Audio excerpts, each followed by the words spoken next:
Good morning, all of you. Welcome to our lecture. So, in previous lecture, we discussed regarding the morphology of floral plant. In those lecture, we already discussed regarding the root morphology, stem morphology, leaf morphology. So, in this lecture, we discuss regarding the flower morphology. In this lecture, we discuss what is meant by flower, which are the different parts of flower, then their functions. So, these points will be covered in this lecture. Initially, we go through the definition of flower. Flower is a modified shoot specially designed for sexual reproduction in the plant. So, flower is nothing but it is the modified shoot and which is specially designed for sexual reproduction. So, for sexual reproduction, the shoot is modified and that structure is called as flower. In this image, you see the different parts of the flower such as sepal, petal, then there is a stigma, style, anther, so ovary. So these are the different parts of the flower. Flower काय आहे तर जे shoot असतं शूटचं हे modification झालं आहे आणि आपण सुरुवातीला सांगितलं आहे की जेव्हा मॉडिफिकेशन होत असतं ते एका स्पेसिफिक रिझनसाठी किंवा स्पेसिफिक फंक्शनसाठी कोणत्याही पार्टमध्ये मॉडिफिकेशन होत असतं. मग फ्लावर जर शूटचं मॉडिफिकेशन असेल तर त्यामागचं कारण काय आहे तर सेक्स्युअल रिप्रोडक्शन. तर या सेक्स्युअल रिप्रोडक्शनसाठी त्या शूटचं काय झालेलं आहे मॉडिफिकेशन झालेलं आहे ज्याला आपण फ्लावर असे म्हणतो. आणि या फ्लावरचे जर आपण पार्ट पाहिले तर सेपल असेल, पेटल, त्यानंतर स्टाईल, स्टिग्मा, ओव्हरी, अँथर हे सर्व फ्लावरचे काय आहेत पार्ट आहेत. After that we go for the different parts of the plant.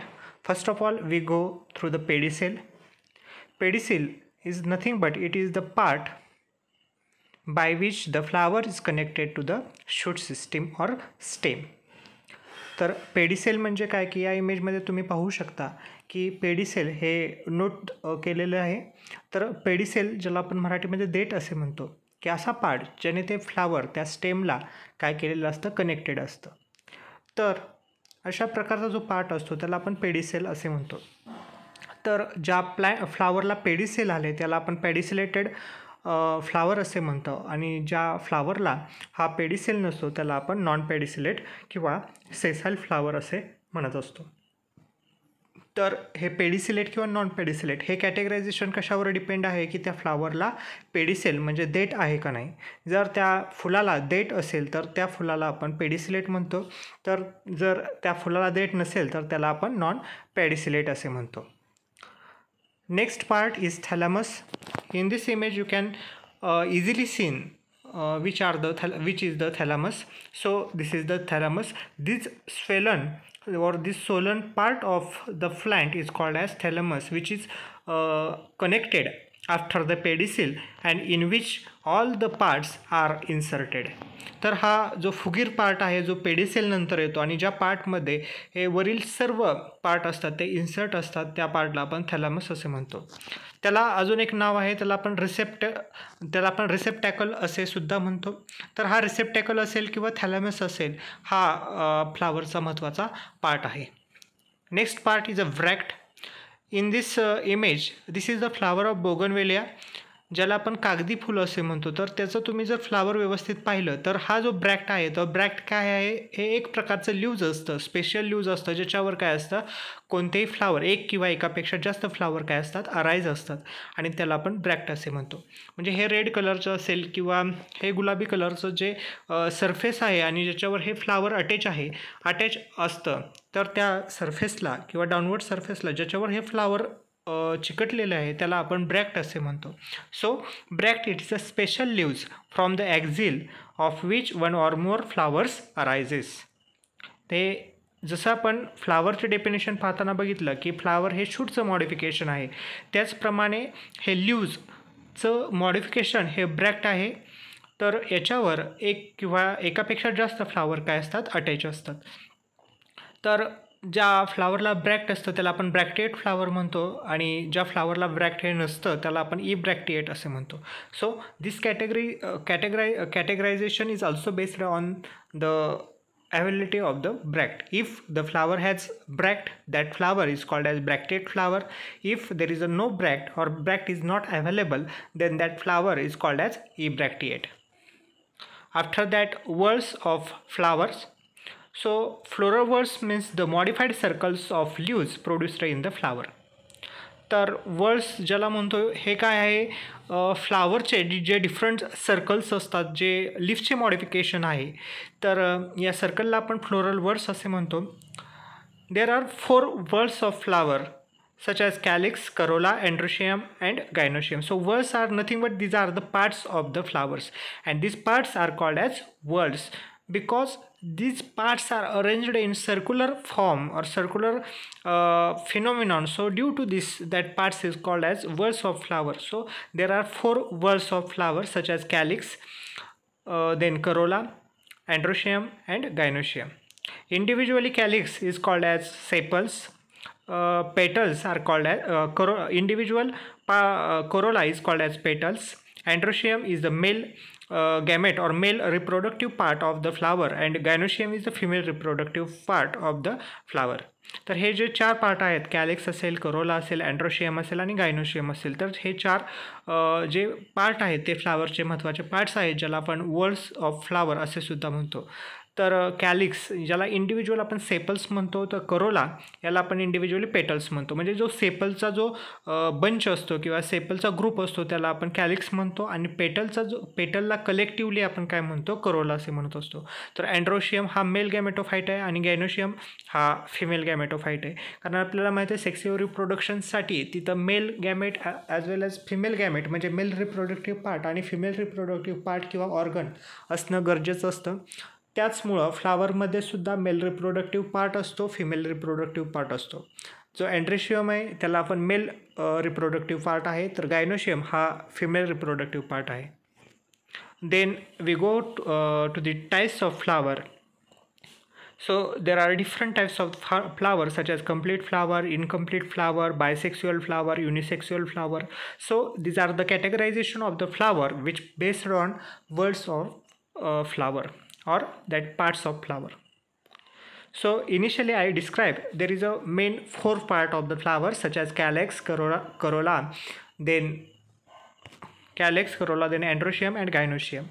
So if all these parts are available in one flower, then that flower is called as complete flower. So a flower having all the 4 words is called as complete flower. हे जे 4 part सांगितले, कोणते calyx असेल, Corolla असेल, androecium असेल, gynoecium, हे 4ही part ज्या फ्लावरमध्ये आहेत किंवा ज्या फ्लावरमध्ये प्रेझेंट असतात त्या फ्लावरला आपण कंप्लीट फ्लावर असे म्हणतो. कंप्लीट कशासाठी? कारण जे पार्ट्स जे फ्लावरमध्ये जे पार्ट्स असायला हवेत ते 4ही पार्ट जे एखाद्या जर फ्लावरमध्ये असतील तर त्या फ्लावरला आपण कंप्लीट फ्लावर असे म्हणतो. Another term is incomplete flower. A flower in which any one or more floral whorls are absent is called as incomplete flower.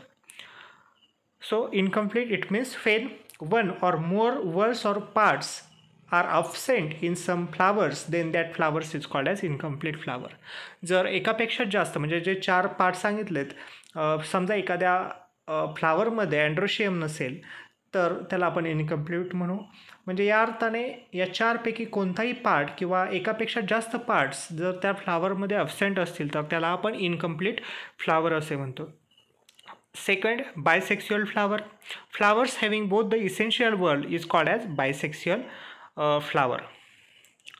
तर आता इथे एक टर्म आलेले आहे इसेन्शियल वर्ड. इसेन्शियल वर्ड म्हणजे काय की जी रिप्रोडक्टिव्ह किंवा रिप्रोडक्शनसाठी गरजेचं आहे, ज्याला आपण इसेन्शियल वर्ड्स. तर 2 इसेन्शियल वर्ड्स असतात, कोणत्या? अँड्रोशियम आणि गायनोशियम. या 2 वर्ड्सला किंवा या 2 पार्टला आपण इसेन्शियल वर्ड्स किंवा इसेन्शियल पार्ट असे म्हणतो, कारण हे दोन्ही पार्ट सेक्स्युअल रिप्रोडक्शनसाठी मस्ट आहेत. So this parts are called as essential words.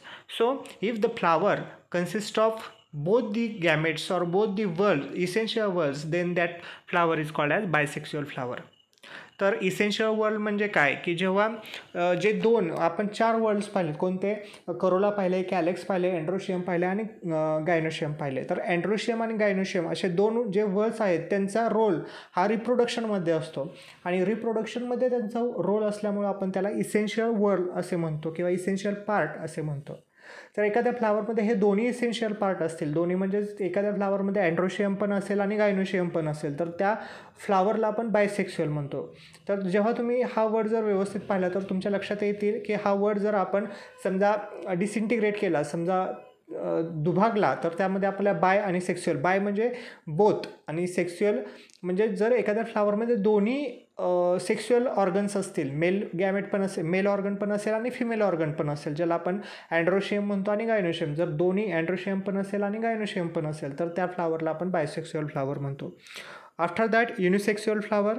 If flower those having only one essential floral word is called as unisexual flower. So here it is the same as bisexual. In bisexual both the gametes or both the essential words are present, but in unisexual there is only one essential word or essential part is available in that flower. So that flower consists only androecium or only gynoecium. जसं आपण बायसेक्शुअलमध्ये पाहिलं की जर दोन्ही reproductive organs जर त्या फ्लावरमध्ये present असतील, म्हणजे त्यामध्ये अँड्रोशियम पण आहे आणि गायनोशियम पण आहे, तर त्या फ्लावरला आपण बायसेक्शुअल फ्लावर म्हणतो. परंतु एखाद्या फ्लावरमध्ये फक्त अँड्रोशियमच असतील, म्हणजे जर ती फुलं मेल फ्लावर्स असतील किंवा एखादं फक्त फिमेल फ्लावर्स असतील, तर त्याला आपण युनिसेक्शुअल म्हणायचं. Uni it means one. So if the flower consist only one sexual organ or sexual part, then that flower is called as unisexual. Then in unisexual there is a staminate flower and fistulate flower. तर unisexual मध्ये समजा androecium असेल तर ज्याला आपण स्टॅमेन असे म्हणतो, तर त्याला आपण स्टॅमिनेट फ्लावर म्हणजे मेल फ्लावर असेल तर त्याला आपण स्टॅमिनेट फ्लावर असे म्हणतो, आणि जर फिमेल फ्लावर्स असतील म्हणजे फिमेल ऑर्गन जर त्यामध्ये प्रेझेंट असेल तर त्याला आपण फिस्टुलेट फ्लावर असे म्हणतो. So then neuter flowers, total absent of essential floral words. If in some flower there is the absence of both the essential word or both the reproductive organ, then that flower is called as neuter flower. तर इथे तुम्हाला sex organ किंवा त्या जे reproductive organ आहे त्याच्यावरून हे 3 categorisation दिसतात, किंवा ज्याला आपण बायसेक्शुअल आणि युनिसेक्शुअल तर पाहिलंच, तर दोन्ही ऑर्गन असेल तर त्याला बायसेक्शुअल म्हणायचं, एक ऑर्गन असेल तर युनिसेक्शुअल. मग एक ऑर्गन असणाऱ्यामध्ये 3 प्रकार आहेत. समजा तर ती फुलं जर मेल गॅमेटोफाईट असतील किंवा ज्यांच्यामध्ये मेल स्ट्रक्चर फक्त प्रेझेंट असेल तर त्याला आपण स्टॅमिनेट फ्लावर असे म्हणतो, आणि जर फिमेल स्ट्रक्चर प्रेझेंट असेल तर त्याला आपण पिस्टिलेट फ्लावर असे म्हणतो. परंतु जर हे दोन्ही रिप्रोडक्टिव्ह ऑर्गन जर एखाद्या फ्लावरमध्ये म्हणजे प्रेझेंटच नसतील किंवा दोन्ही अब्सेंट असतील तर त्याला आपण न्यूटर फ्लावर असे म्हणतो. After that now we go for part of flower in detail. First part is calyx. Calyx is nothing but it is a collective form of sepals. तर या इमेजमध्ये तुम्ही पाहू शकता की रोजच्या खाली जो हिरव्या कलरचा, इथे तुम्हाला व्यवस्थित दिसून शकते, पाकळ्यांच्या खाली ज्या हिरव्या 5 पाकळ्या आहेत त्याला आपण सेपल्स असे म्हणतो, आणि या सेपल्सला कलेक्टिव्हली आपण काय म्हणतो, कॅलिक्स असे म्हणतो. तर ह्या इमेजमध्ये तुम्हाला दिसू शकतं की फ्लावरच्या खालच्या देठाच्या साईडचा जो हिरव्या पाकळ्या असतात त्या हिरव्या पाकळ्यांना आपण कॅलिक्स असे म्हणतो. It is a outer most whorl of flower and it is usually green in colour.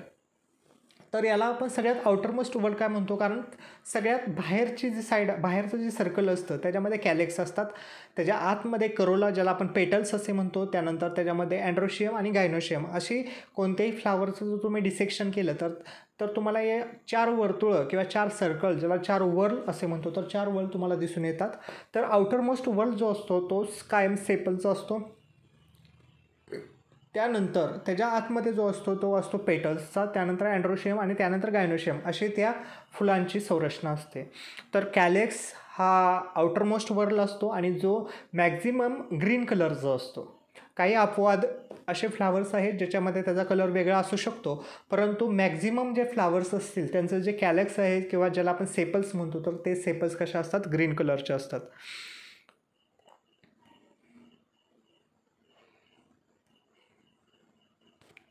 After that, this image show the androecium. So these are the parts. Androecium, it means it is the male reproductive part of flower. तर फ्लावरमधला जो male reproductive part असतो ज्याला आपण androecium म्हणतो, तर त्या अँड्रोशियमच्या इथे तुम्हाला इमेज व्यवस्थित दिसू शकते, ज्याच्यामध्ये अँथर असतो, ज्याला आपण परागकण असे म्हणतो. तर ही जर इमेज तुम्ही पाहिली तर तुम्हाला लक्षात येईल की अँथर असतो आणि अँथरला जो जोडणारा भाग असतो ज्याला आपण फिलॅमेंट असे म्हणतो आणि अँथर प्लस फिलॅमेंट ज्याला आपण स्टेमेन असं म्हणतो. म्हणजे मेल रिप्रोडक्टिव्ह पार्ट जो आहे अँड्रोशियम त्यालाच आपण स्टेमेन असे सुद्धा म्हणतो. तर गायनोशियम हा आहे फिमेल रिप्रोडक्टिव्ह पार्ट. तर फिमेल रिप्रोडक्टिव्ह पार्ट जसं आपण मेल रिप्रोडक्टिव्ह पार्ट पाहिला की ज्याला अँड्रोशियम किंवा स्टेमेन म्हणतो, ज्याच्यामध्ये काय असतात तर अँथर असतो, ज्याच्यामध्ये पोलन ग्रेन्स असतात आणि तो अँथर एका फिलॅमेंटने एका पेडिसेल लाईक स्ट्रक्चर म्हणजे एका देठासारखा एक भाग असतो ज्याला आपण फिलॅमेंट असे म्हणतो. तर फिलॅमेंट प्लस अँथर ज्याला आपण स्टेमेन असं म्हणतो. त्याचप्रमाणे हे गायनोशियम हा फिमेल रिप्रोडक्टिव्ह पार्ट आहे. तर याच्यामध्ये स्टिग्मा, स्टाईल, ओव्हरी हे याचे महत्त्वाचे पार्ट्स आहेत. तर सुरुवातीचा पार्ट असतो स्टिग्मा ज्याला आपण रिसेप्टिव्ह ऑर्गन असे म्हणतो, कारण जे अँथर्स असतात किंवा जे परागकण पोलन ग्रेन्स असतात तर हे पोलन ग्रेन्स ह्या स्टिग्मावर पडल्यानंतरच फर्टिलायझेशनची प्रोसेस काय होत असते स्टार्ट होत असते. त्यामुळे याला रिसेप्टिव्ह ऑर्गनसुद्धा आपण म्हणतो.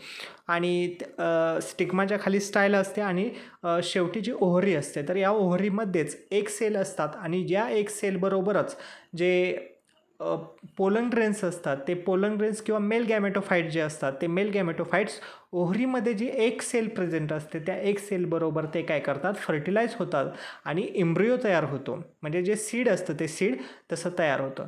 म्हणजे याला आपण फर्टिलायझेशन प्रोसेस म्हणतो, ज्याच्यामध्ये काय होतं की जो पॉलन ग्रेन्स असतात जे अँथर्स असतात ते स्टिग्मावर पडतात. त्यानंतर त्या स्टिग्मामधून ते स्टाईलच्या थ्रू ओव्हरीमध्ये येतात आणि ओव्हरीमध्ये जी एक सेल प्रेझेंट असते, कारण ओव्हरी काय आहे फिमेल रिप्रोडक्टिव्ह ऑर्गन आहे, तर त्याच्यामध्ये जर ओव्हरीमध्ये एक सेल तयार होतात आणि त्या एक सेलबरोबर त्या पोलन ग्रेनचं काय होतं फर्टिलायझेशन होतं आणि नवीन एम्ब्रियो तयार होतो ज्याला आपण सीड असे म्हणतो. तर हा जो पार्ट आहे ज्याला आपण करोला असे म्हणतो किंवा ज्याला आपण पेटल्स असे म्हणतो, म्हणजे ज्या पाकळ्या आहेत त्या ज्या असतात त्याला आपण पेटल्स असे म्हणतो.